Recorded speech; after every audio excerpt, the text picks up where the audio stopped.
दुर्गा को भी देखेंगे तो माँ दुर्गा भी अपने हाथ में आपको त्रिशूल लिए शेर पे सवार होकर महिषासुर का वध करते हुए दिखेगी। ये है हिंदू धर्म। आपके देवी देवता आशीर्वाद की मुद्रा के साथ साथ एक हाथ में अस्त्र भी रखते हैं रक्षण के लिए। और आज क्या हो रहा है, हिंदुओं के घर में 4, 5, 6 मोबाइल रह रहे हैं, तमाम तरह के सारे साधन रह रहे हैं, परंतु हिंदू घर में चले जाइए तो शस्त्र और अस्त्र नहीं रह रहा। और इसकी आवश्यकता हमें है। हमें अपने धर्म के प्रति सचेत होना होगा। अपने अस्त्रों शस्त्रों का ज्ञान ये जो पिछली पीढ़ियों ने हमको नहीं दिया, मैं तो दोषी मानती हूँ, अपने आप को भी दोषी मानती हूँ कि जो हमको नहीं ज्ञान मिला वह जरूरी है कि हम अपने बच्चे को दें। और ये नहीं कि लड़कों को भी नहीं, लड़के और लड़कियों को बराबर रूप से हमको यह शिक्षा देनी चाहिए। अपने धर्म के प्रति गर्व करना चाहिए। इतना महान धर्म है।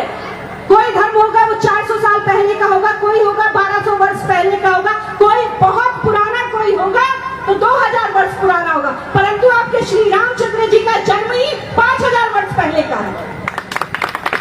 हमारी तुलना किससे की जा रही है? हम पर लोग हंस रहे हैं, हम पर लोग हंस रहे हैं। हमारी तुलना की जा रही है, किससे करेंगे तुलना?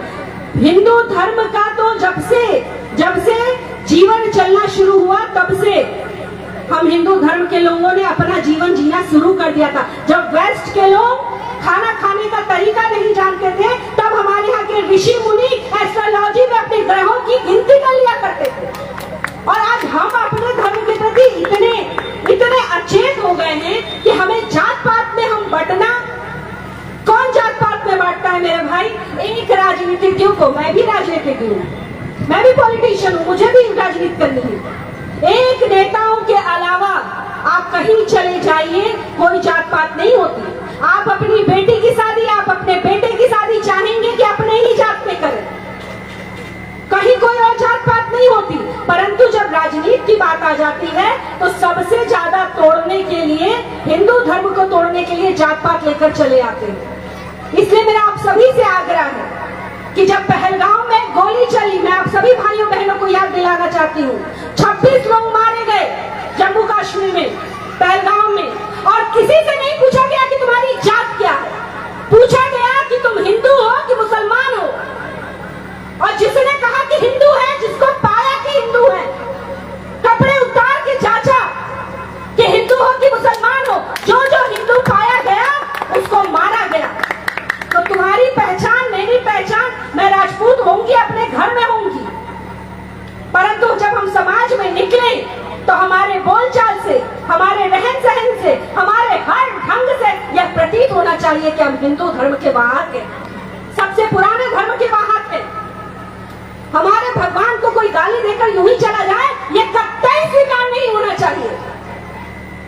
सिर्फ धर्म के नाम पर हम प्रतिमा लगाकर पूजन करें, बहुत अच्छी बात है, इससे जागरण होता है, सब में चेतना आती है, परंतु उसके साथ साथ हमें यह जरूर अपने आप में संकल्प करना चाहिए कि जब भी मेरे धर्म की बात आएगी मैं सब चीज छोड़कर अपने धर्म के साथ खड़ा रहूंगा या खड़ी रहूंगी। यही मेरा आज के दिन पे आपसे आग्रह रहेगा। माँ दुर्गा का पूजन है, मेरे साथी यहाँ जागरण करने आए हैं, आप सब सुनने के लिए बैठे हैं, मैं आप सभी का स्वागत करती हूँ। और एक अपने नौजवान साथियों को, जो मेरे नौजवान साथी हैं, हमने पिछली बार भी बोला था और आज फिर बोल रहे हैं कि ठीक है, हम माँ दुर्गा को बुलाते हैं, माँ लक्ष्मी को बुलाते हैं, माँ सरस्वती को बुलाते हैं, 9 दिन अलग अलग रूपों में हम माँ की पूजा करते हैं, परंतु यह पूजा तभी मेरे बच्चों सार्थक होगी जब तुम्हारे बगल से निकलती हुई लड़की अपने आप को सुरक्षित महसूस करेगी, तभी यह पूजा सार्थक होगी। ये दायित्व है तुम्हारा। एक बहन अगर तुम्हारी कलाई पर राखी बांधती है तो ये अर्थ नहीं कि वही तुम्हारी बहन है, वह ये कल्पना करके बांधती है तुम्हारे हाथ में कलाई कि मेरा रक्षण तो तुम करोगे ही करोगे, परंतु रास्ते में अगर कोई बच्ची चल रही है तो तुम उसका रक्षण करो ताकि कोई भाई मेरा रक्षण करे। ये कल्पना, यह सोच माँ दुर्गा की पूजन के समय अपने भीतर लेकर आना चाहिए। अगर हिंदू धर्म का कोई भी बच्चा है और उसके सामने किसी भी धर्म की कोई बच्ची है, उसके साथ अगर गलत हो रहा है मेरे भाई, तो यही दशहरा का सही मायने है कि उस समय, उस वक्त तुमको शस्त्र उठाने की जरूरत है। यह तुम्हारा धर्म तुमको सिखाता है और इस शिक्षा को हमें और आपको कभी भूलना नहीं चाहिए। यही मैं कल्पना करती हूँ, मेरी माएं बैठी हैं, मैं अपनी बहनों से कहना चाहूंगी कि बच्चियों पे आप बहुत पूछती हैं, 5 बजे के बाद पूछती है ना कि बच्ची कहाँ गई, कहाँ रह रही है, किससे बात कर रही है।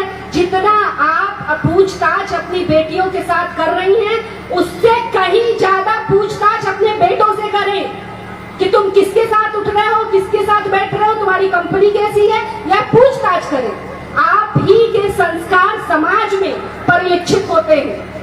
कोई बच्चा कोई बच्ची गर्भ से गलत होकर नहीं आती। हमारा संस्कार का बीज हम उसमें कैसे डालते हैं, ये महत्वपूर्ण है। और किसी भी बच्चे की पहली शिक्षक जो है उसकी माँ होती है। तो हम महिलाओं का ज्यादा बड़ा दायित्व है, इसकी भी चिंता हम बहनों को करनी चाहिए। आप सब को मैं पुनः माँ भवानी का आशीर्वाद मांगना चाहूंगी अपने इस देवरी गांव में कि मैं तो भाई इस गांव की बहू हूँ और जब से आपने मुझे दायित्व दिया है विधायक बनने का, जब से आपने अपनी बहू को विधायक बनाया है, मुझे यह बोलते हुए गर्व होता है कि मैंने उस विधानसभा में बताया है कि मैं बलिया से आई हुई कोई बहू हूँ। मैं अपने कर्तव्यों से, अपनी बातों से, अपनी हर चीज से मैंने यह बताने का प्रयास किया है कि कोई गूंगी गुड़िया यहाँ नहीं आई है। ऐसी महिला जीत कर आई है जो बलिया की बागपन का प्रतीक बनकर उभरेगी। और मैं चाहती हूँ कि आप सभी का आशीर्वाद सदैव अपनी इस बहू पर बना रहे। कोई गलती, मैं भी मनुष्य हूँ, मुझसे भी गलती हो सकती है, कोई गलती हो अपनी बहू का कान पकड़ के आप उसको बता सकते हैं, उसको मैं सही करने का प्रयास निश्चित तौर पर करूंगी। और मैं चाहूंगी कि आपका आशीर्वाद यूं ही निरंतर मुझ पर बना रहे। इन्हीं सब शब्दों के साथ एक बार वाणी को विराम देने से पहले बोले बोले माँ भवानी की जय हिंद, जय भारत, जय श्री